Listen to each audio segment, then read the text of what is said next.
And houses all down here. To understand the legacy of redlining, Still doesn't have it. you have to see it.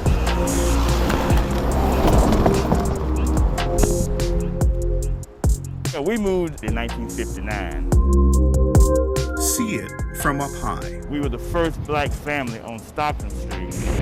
See it from street level. You were living on the other side of the track. That's right. You have to see it through the eyes of those who experienced it. Tale of two cities in Jacksonville. We had a large apartment complex on this vacant property up here. Warren Jones, husband, father, grandfather, former city councilman, and now school board member, You had houses here. has seen it from every angle. We now know why we were limited to where we could live. Redlining maps were created in 1933 by a federal home loan agency, marking in red ink areas where the government would not lend money. Those maps labeled black neighborhoods as hazardous. They created zones where home ownership and the generational wealth that's created by owning property was all but impossible. A lot of people recognize that they could not get housing and loans like majority citizens could, but they didn't understand what was causing it. Redlining was banned with the 1968 Fair Housing Act. However, its legacy or consequences were left behind. You have neighborhoods that are still struggling. When Jones and his family moved from a rental in La Villa to Stockton Street, 2 blocks from Mixon Town, they moved behind the invisible fence of racial segregation.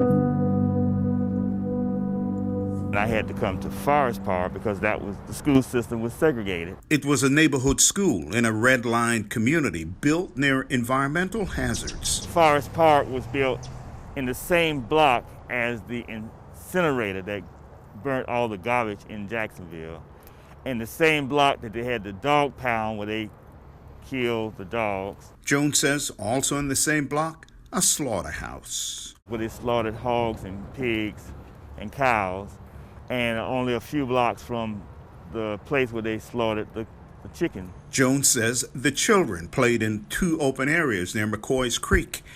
At the time, a cesspool of human and animal waste. That creek at the time was the sewer line for the west side of town. The church now owns that property. We went back 60 years to the neighborhood where Jones grew up to see the legacy of redlining. You walk down this street, any street in this neighborhood, there's no infrastructure, there's no curb and gutters, there are very few sidewalks.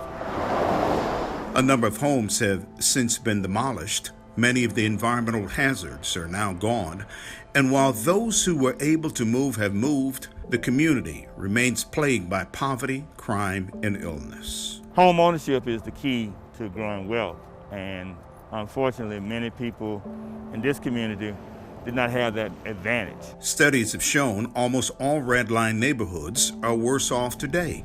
In some, the life expectancy is nearly 20 years less than residents of affluent neighborhoods. What will it take to erase the vestiges of redlining in predominantly black neighborhoods? But there are many neighborhoods that have been left behind. Having seen it from every perspective, Jones says first, there has to be a commitment to these communities along with an investment. And we need to redouble our efforts to make sure that we invest in those old neighborhoods to make sure that people can be uplifted and feel proud of those neighborhoods and be willing to invest in those neighborhoods going forward.